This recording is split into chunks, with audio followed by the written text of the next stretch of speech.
Praise the lord. దేవునికి స్తోత్రాలు. నేను pastor Ratnamaitra from praise God ministry.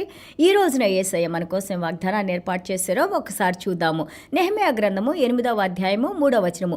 నీటి గుమ్మము ఎదుటనున్న మైదానంలో ఉదయము మొదలుకొని మధ్యాహ్నం వరకు నిలుచుచున్న ఆ స్త్రీ పురుషులకును తెలివితో వినగలిగిన వారందరికీ చదివి వినిపించుచూ వచ్చెను. ఆ జనులందరూ ధర్మశాస్త్ర గ్రంథమును శ్రద్ధతో వినిరి. Nehemiah chapter 8 verse 3. Then he read from it in the open square that was in front of the water gate from morning until midday before the men and women and those who could understand. And the ears of all people were attentive to the book of the law. దేవునికి స్తోత్రాలు.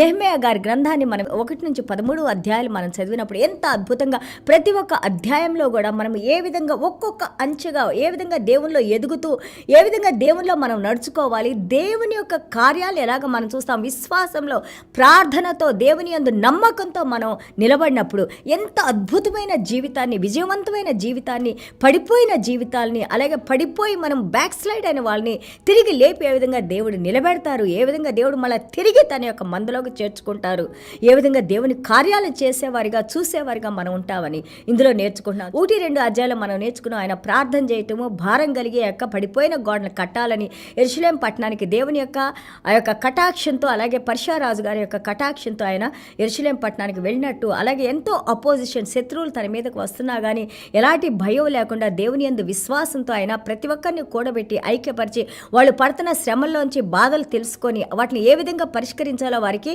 దానికి కూడా వాళ్ళకి కావాల్సిన జవాబులు ఇచ్చి అరగా వాళ్ళకి సహాయం చేసి దాని తర్వాత మనం చూస్తుంటే ఒక 52 రోజులు ఆయన ముగించారని, దాని తర్వాత ఎవరెవరైతే ఆ యొక్క జెరుబాబెల్తో అలాగే ఆ యొక్క మందిరాన్ని కట్టిన వచ్చిన వాళ్ళు, అలాగే ఆ యొక్క బబిలోను పర్షియా దేశం నుంచి వాళ్ళు తిరిగి శత్రువులుగా బందీలుగా తీసుకుపోబడిన వాళ్ళు మళ్ళీ తిరిగి ఏ విధంగా వచ్చారు, వచ్చిన కుటుంబాల యొక్క వాళ్ళ యొక్క జీనియాలజీ వంశావళిని, వాళ్ళు వచ్చిన వాళ్ళందరి పేర్లు కూడా మనం 7వ అధ్యాయంలో చూస్తాము. ఇక్కడ 8వ అధ్యాయానికి వచ్చేసరికి చక్కగా ఆయన చెప్తా ఉన్నారు.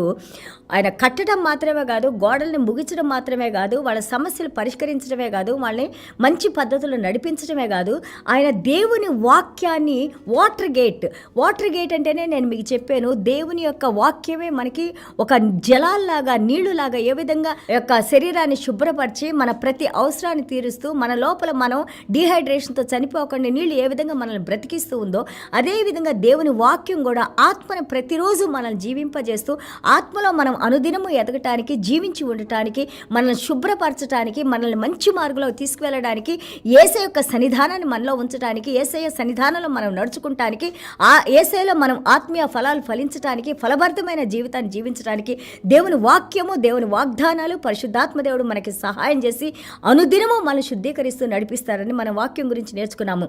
అలాంటి వాక్యాన్ని కేవలం గోడలు కట్టి ఆయన గుడ్ బాయ్ అని చెప్పి వెళ్ళిపోకుండా మళ్ళీ తిరిగి ప్రజలందరినీ కూడా ఆయన కూడబెట్టి, ఇక్కడ చూడండి స్త్రీలు పురుషులు అలాగే గోడలు కట్టిన వారు అలాగే అక్కడున్న యూదులు అందరినీ కూడా వాళ్ళ వంశావళిని రాసుకొని ఎంతమంది ఉన్నారో రాసుకొని వాళ్ళందరినీ కూడా పిలిచి దేవుని వాక్యాన్ని వినిపిస్తూ ఉన్నారు. ఆ రోజులో మనకులాగా ఇష్టం వచ్చినన్ని బైబుల్స్ లేవు, అన్ని లాంగ్వేజెస్లో బైబుల్స్ లేవు.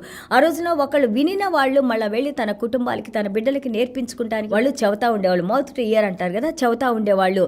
అందుకే మనం ద్వితీయోపదేశ కాండంలో నేర్చుకున్నాము 4 నుంచి 6 అధ్యాయాలు. దేవాది దేవుడు అంటారు, మీరు విన్న వాటిని, ధర్మశాస్త్రాన్ని బహుజాగ్రత్తగా వాటిని మీరు ఫాలో అవ్వండి, వినిన వాటిని వినడానికి అటెంటివ్గా జాగ్రత్తగా వినటానికి మీరు సిద్ధపాటు అవ్వండి.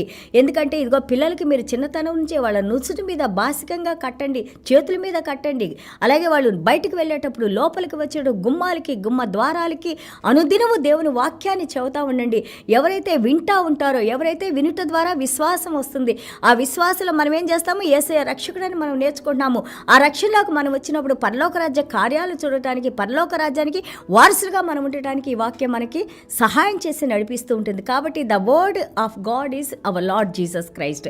మన యేసయ్య ఈ రోజున మనకి వినిపిస్తూ ఉన్నారు. వాళ్ళందరికీ వాక్యాన్ని వినిపిస్తూ ఉన్నారు. ఎలాగ వింటున్నారంట, పొద్దునుంచి మధ్యాహ్నం వరకు ఆ యొక్క వాటర్ గేట్ దగ్గర నీటి గుమ్మం ద్వారా వాళ్ళు కూర్చొని చూడండి how beautifully it is coming.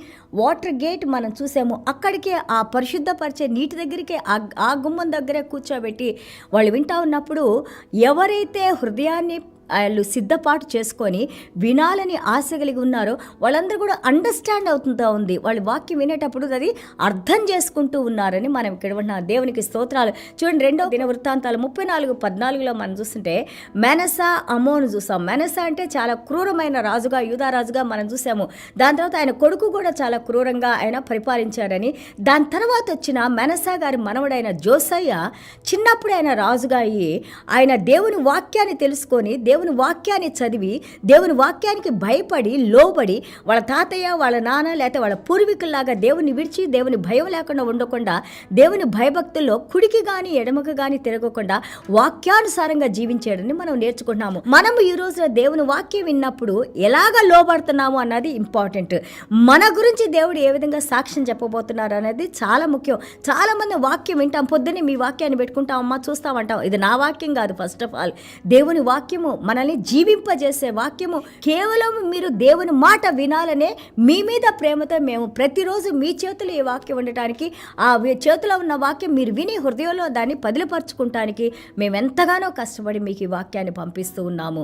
దేవునికి స్తోత్రాలు. అది ఫలించి మంచి నేలలో పడి నూరంతలుగా ఫలించినప్పుడు అది మాకు ఆశీర్వాదకరం, మీకు ఆశీర్వాదకరంగా ఉంటుంది. దేవునికి స్తోత్రాలు. మీ జనరేషన్స్, మీ తరాలు ఈ వాక్యం ద్వారా ఆశీర్వదించబడతాయి. కాబట్టి దేవుని వాక్యానికి ఎప్పుడు దగ్గరగా ఉండాలి. ఇంకా నాతో ఏం మాట్లాడతారని చూస్తూ ఉండాలి. దాన్ని మన హృదయంలోకి తీసుకోవాలి. దేవుని వాక్యం ప్రకారం మనం నడుచుకోవటం నేర్చుకోవాలి. చూడండి, 1 తిమోతి 4:13 అపోస్తలుడైన పౌలు గారు అంటారు, గివ్ అటెన్షన్, జాగ్రత్తగా విను, రెడీగా ఉండు. నువ్వు నేర్చుకున్న దాన్ని ఇతరులకు చెప్పడానికి, వాళ్ళ దాని ద్వారా వాళ్ళని బాగు చేయటానికి, అలాగే ఈ యొక్క సిద్ధాంతాలు వాళ్ళు ఫాలో అవ్వడానికి నువ్వు చెబుతా ఉండు అని అంటారు. అలాగే ఈ రోజున మేము నేర్చుకున్న దాన్ని, దేవుడు మాకు అనుగ్రహించిన దాన్ని మేము మీ దగ్గరికి తీసుకొని వస్తున్నాము. అది మీ జీవితాలని ఎంతగానో ఆశీర్వదింపజేసేదిలాగా ఉండాలని. అలాగే చూడండి, మార్క్స్ వార్త 4వ అధ్యాయము 9-23 మనం చూస్తుంటే take care how you listen అంటారు. యేసయ్య అన్నారు, జాగ్రత్తగా మీరు ఎలాగా వింటున్నారో మీరు జాగ్రత్త పడండి. యేసయ్య అన్నారు, చెవులు ఉన్నవారు వినుగాక, హృదయం ఉన్నవారు గ్రహించునుగాక అన్నారు. అంటే అర్థం ఏంటి? అందరికీ చెవులనే, కానీ దేవుని వాక్యాన్ని ఎవరైతే కేర్ఫుల్గా దేవుడు నాతో మాట్లాడుతున్నారని మనం దాన్ని తీసుకుంటామో వారికి ఈ వాక్యము ఎంతగానో ఆశీర్వదింపజేస్తుంది. And also careful in interpretation. తీసుకున్న వాక్యాన్ని మళ్ళీ మనం తిరిగి చెప్పేటప్పుడు జాగ్రత్త. అది మన సెల్ఫ్ హైలైట్ చేసుకుంటానికి, మన మీద సొంతగా హైలైట్ అవ్వడానికి, లేకపోతే దీని ద్వారా మనకేదో ఎన్నో ఉపయోగాలు రావడానికి కాదు. కానీ దేవుడిచ్చిన వాక్యాన్ని ఒక్క పొల్లు కానీ ఒక అక్షరం కానీ తీసివేయకుండా ఉన్నది ఉన్నట్లుగా మనం చెప్పినట్లయితే అది వారి జీవితాన్ని జీవింపజేసి వారి నిత్య జీవంలోకి నడిపించే వాక్యంగా ఉంటుంది. దేవుని వాక్యం చాలా విలువైంది, అది జీవం కలిగింది ఎంతో. అది అన్నిటికంటే ప్రపంచంలో మనకు దొరికే సమస్తం కంటే కూడా దేవుని వాక్యం మనం విన్నప్పుడు, మనకి ఎవరిని ఇస్తున్నప్పుడు మనం దాన్ని ఎలాగ తీసుకోవాలంటే అన్నిటికంటే గొప్ప బహుమానంగా దాన్ని మనం తీసుకొని, విశ్వాసంలో తీసుకొని దాన్ని మన హృదయంలో పదిలపరుచుకొని దాని ప్రకారం మనం జీవించాలి. దేవునికి స్తోత్రాలు. చిన్న ప్రార్థన చేసుకుందాం. యేసయ్య, మీకు వందనాలు, స్తోత్రాలైనా. మీ వాక్యమే మా జీవం నాయన ప్రభా. ఆ జీవమే మమ్మల్ని జీవింపజేసిందైనా. మీ వాక్యం ద్వారా మాకు వెలుగునిచ్చిన ఆయన ప్రభా, సంతోషాన్ని ఇచ్చి ప్రతి బంధకాలని బ్రేక్ చేసిన ఆయన ప్రభా, ఈ రోజున అద్భుతంగా మీలో మేము జీవించడానికి, మీ రక్షణలోకి మేము రావడానికి నెహెమయా గారి ద్వారా తండ్రి ప్రభా ఈ వాక్యాలని మీరు మాతో మాట్లాడుతూ మాకు నేర్పిస్తున్నందుకు, మమ్మల్ని ఉత్తేజపరుస్తున్నందుకు, మమ్మల్ని స్పందింపజేస్తున్నందుకు నాయన. అలాగే ఒకవేళ మేము ఎక్కడైనా సరి చేసుకొని నడవాలంటే తండ్రి మాకు ఆ యొక్క మార్గాలు చూపిస్తున్నందుకు పరిశుద్ధాత్మ దేవా మీకు వందనాలు, స్తోత్రాలైనా. వాక్యం విన్న ప్రతి బిడ్డను మీరు దీవించిన, ప్రతి ఒక్కరూ బైబిల్ గ్రంథాన్ని తెరిచిన ఆయన ప్రభా, ప్రతిరోజు బైబిల్ని చదువుకుంటూ నాయన, ప్రార్థన చేసుకుంటూ నాయన, వాక్యాన్ని అర్థం చేసుకోగలిగిన శక్తిని మీరు అనుగ్రహించండి నాయన. మా హృదయాన్ని మీరు ఓపెన్ చేయండి నాయన. మా మనసులకి మా హృదయాలకి మీరు కావలిగా ఉండి నాయన. ఎలాంటి శత్రు పన్నాగాలు, ఎలాంటి శత్రువులు మన తండ్రి మా వైపు చూడకుండా, మా వైపు రాకుండా మీ అగ్నిని మా చుట్టూ ఉంచిన ఆయన ప్రభా, మీ హస్తాన్ని మా శిరస్సుల మీద ఉంచిన ఆయన, కాచి కాపాడి భద్రపరిచి దీవించి నడిపించమని యేసయ్య దివ్యమైన నామలో తండ్రి ఆశీర్వదించి ప్రార్థన చేస్తున్నావు తండ్రి. Amen. God bless you all.